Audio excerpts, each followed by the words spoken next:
जय श्री राम मित्रों, हमारे चैनल हरि भक्ति में आपका स्वागत है। आज की कथा में हम बात करेंगे कि कैसे हुआ नारियल का जन्म। हिंदू धर्म में नारियल का विशेष महत्व है। नारियल के बिना कोई भी धार्मिक कार्यक्रम संपन्न नहीं होता है।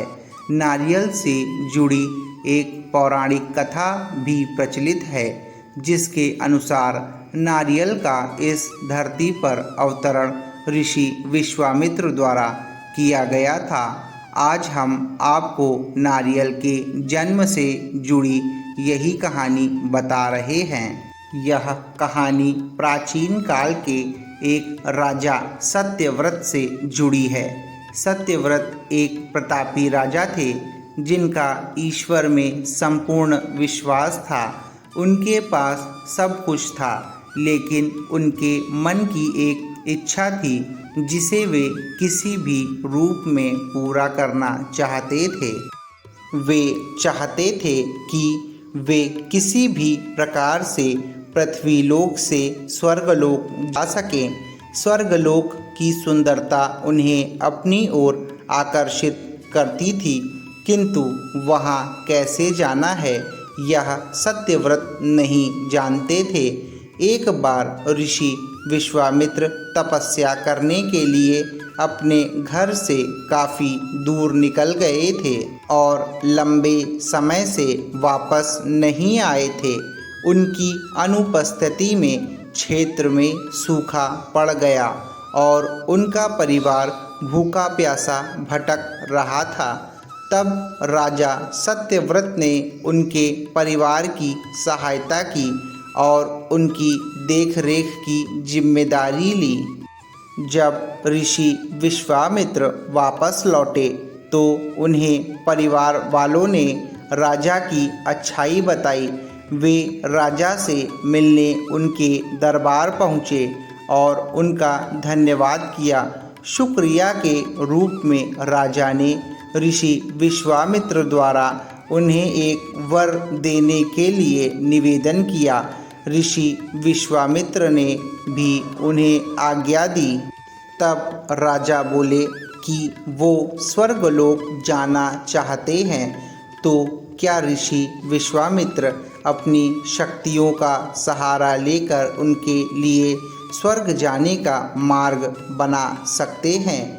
अपने परिवार की सहायता का उपकार मानते हुए ऋषि विश्वामित्र ने जल्द ही एक ऐसा मार्ग तैयार किया जो सीधा स्वर्गलोक को जाता था। राजा सत्यव्रत खुश हो गए और उस मार्ग पर चलते हुए जैसे ही स्वर्गलोक के पास पहुँचे ही थे कि स्वर्गलोक के देवता इंद्र ने उन्हें नीचे की ओर धकेल दिया। धरती पर गिरते ही राजा ऋषि विश्वामित्र के पास पहुँचे और रोते हुए सारी घटना का वर्णन करने लगे। देवताओं के इस प्रकार के व्यवहार से ऋषि विश्वामित्र भी क्रोधित हो गए, परंतु अंत में स्वर्गलोक के देवताओं से वार्तालाप करके आपसी सहमति से एक हल निकाला गया।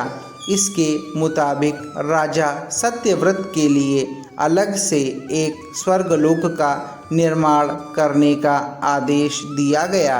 ये नया स्वर्गलोक पृथ्वी और असली स्वर्गलोक के मध्य में स्थित होगा, ताकि ना ही राजा को कोई परेशानी हो और ना ही देवी देवताओं को किसी कठिनाई का सामना करना पड़े। राजा सत्यव्रत भी इस सुझाव से बेहद प्रसन्न हुए, किंतु न जाने ऋषि विश्वामित्र को एक चिंता ने घेरा हुआ था।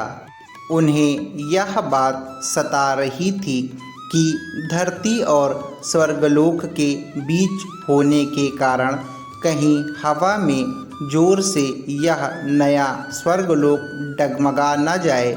यदि ऐसा हुआ तो राजा फिर से धरती पर आ गिरेंगे। इसका हल निकालते हुए ऋषि विश्वामित्र ने नए स्वर्गलोक के ठीक नीचे एक खंभे का निर्माण किया जिसने उसे सहारा दिया। माना जाता है कि यही खंभा समय आने पर एक पेड़ के मोटे तने के रूप में बदल गया और राजा सत्यव्रत का सर एक फल बन गया। इसी पेड़ के तने को नारियल का पेड़ और राजा के सिर को नारियल कहा जाने लगा। इसीलिए आज के समय में भी नारियल का पेड़ काफ़ी ऊंचाई पर लगता है।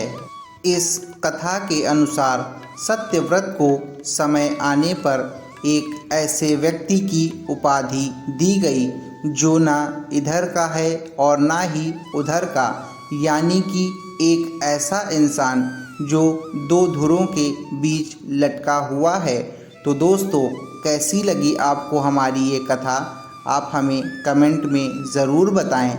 और अभी तक आपने हमारे चैनल को सब्सक्राइब ना किया हो तो सब्सक्राइब कर लें और बेल आइकन को दबाना ना भूलें। प्रभु श्री राम की कृपा आप पर हमेशा बनी रहे। जय श्री राम।